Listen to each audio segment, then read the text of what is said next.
jeclahay maalin iyo leyle kulmiye oo mas'uulaan jeclahay maalin iyo leyle oo haddana maqsuudaan jeclahay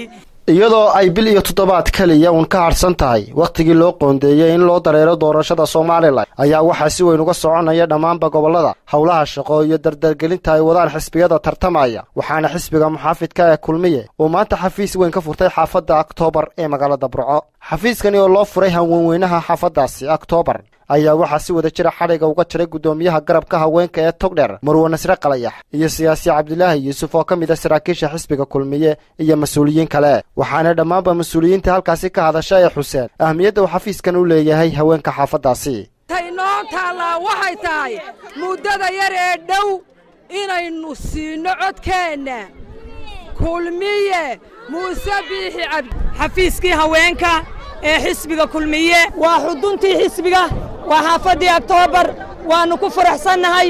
waana loo furay waana naloo furi doonaa qaar dambe badanina way hadheen u yaqaan xaafadda October midnimo wada jir iyo taageerada xisbiga kulmiye oo aanay xisbiyada kale waxba ka siinin waxaan kamid ahaa kaambeydharadii gobolkan Togdheer laga qaatay ee loogu talagalay xisbigan kulmiye inay ka noqdaan hormuudka hagi doona waan tanaasulay waxaan u tanaasulay adeerkay Jaamac Xaaji Axmed Cabdi Jaamac Xaaji Axmed Roobo waan kula shaqaynayaa isaga iyo kuwa kale ee gobolka loo soo foodka waxa wax ka taraana waa dhalinyarada iyo dumarka waxaanu rajaynaynaa sidaa maanta u soo shirteen quruxda badan leh dhalinyarada iyo hablaaba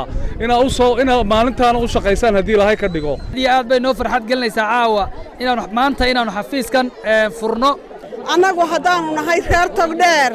xisbiga kulmiye ayaanu nahay kuna soo baxaynaa insha Allah waananu ku guulaysanay October way calaamadsantahay si weyn bay kulmiye ugu calaamadsantahay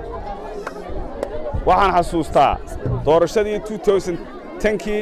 xisbiga kulmiye ku guulaystay raggii gobolka ka shaqayn jiray ee ka ololeyn jiray kaambeynka gobolka ka shaqayn jiray baan ahaa waxaan xasuustaa codkii kulmiye uga soo baxay 100% kulmiye ahaa maantana waan aaminsanahay inuu sidii yahay